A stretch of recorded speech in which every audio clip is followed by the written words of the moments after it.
Hello everyone, my name is Aditi Chaudhary. Welcome to my channel.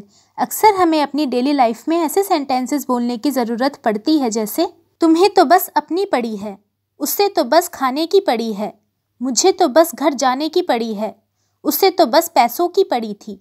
ऐसे हिंदी के sentences जिनमें हम बोलते हैं कि हमें या किसी को सिर्फ एक ही चीज़ की पड़ी है, यानी कि उसको एक ही पर्टिकुलर चीज़ से मतलब है और किसी से नहीं। इनको इंग्लिश में बोलने के लिए हम एक एडवांस्ड स्ट्रक्चर फॉलो करते हैं जिसका रूल ये होता है।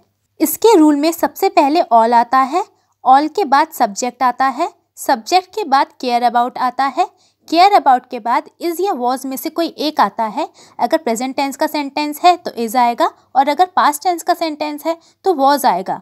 इज़ या वॉज इन दोनों में से एक के बाद अगर वर्ब है तो वर्ब की आईएनजी फॉर्म आती है और लास्ट में ऑब्जेक्ट।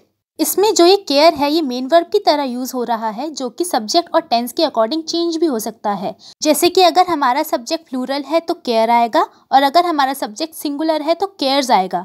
जैसे कि शी केयर्स, ही केयर्स, या I care, we care, you care, they care. और अगर पास्ट टेंस का सेंटेंस है तो सब्जेक्ट चाहे सिंगुलर हो या प्लूरल, सब्जेक्ट के बाद केयर्ड ही आएगा। जैसे she cared, he cared, I cared, we cared, you cared, they cared. चलिए अब कुछ एग्जाम्पल्स देखते हैं जिससे इसका मतलब पूरी तरह से समझ में आ जाए। मुझे तो बस घर जाने की पड़ी है। All I care about is going home. All I care about is going home. इस सेंटेंस में देखिए रूल के अकॉर्डिंग हमने स्टार्टिंग की है ऑल से।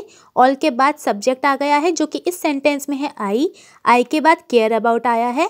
ये जो केयर है ये सब्जेक्ट और टेंस के अकॉर्डिंग हमने लगाया है। केयर अबाउट के बाद इज़ आया है क्योंकि प्रेजेंट टेंस का सेंटेंस है। इसके बाद वर्ब की आईएनजी फॉर्म आ गई है जो कि इस सेंटेंस में है गोइंग, और गोइंग के बाद होम आ गया है। होम इस सेंटेंस में ऑब्जेक्ट है। तुम्हें तो बस अपनी पड़ी है। All you care about is yourself. All you care about is yourself. उसे तो बस खाने की पड़ी रहती है। All he cares about is food. All he cares about is food. उसे तो बस पैसों की पड़ी रहती थी। All she cared about was money. All she cared about was money. उसे तो बस टीवी देखने की पड़ी रहती है। All she cares about is watching TV. All she cares about is watching TV. उसे तो बस दूसरों का मजाक उड़ाने की पड़ी रहती थी। All he cared about was making fun of others. All he cared about was making fun of others. आपको तो बस मुझे डांटने की पड़ी रहती है। All you care about is scolding me. All you care about is scolding me. उसे तो बस अपने फ़ोन की पड़ी रहती है। All he cares about is his phone. All he cares about is his phone. उसे तो बस खरीदारी करने की पड़ी रहती है। All she cares about is shopping. All she cares about is shopping. उसे तो बस मुझे हराने की पड़ी रहती थी।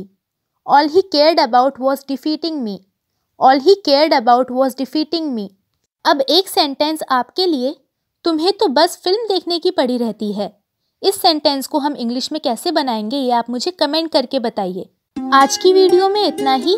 अगर आपने इससे कुछ सीखा है तो प्लीज़ इसे लाइक कीजिए, मेरे चैनल को सब्सक्राइब कीजिए and make sure you press the bell icon right next to the subscribe button so that you get notified whenever I post new videos.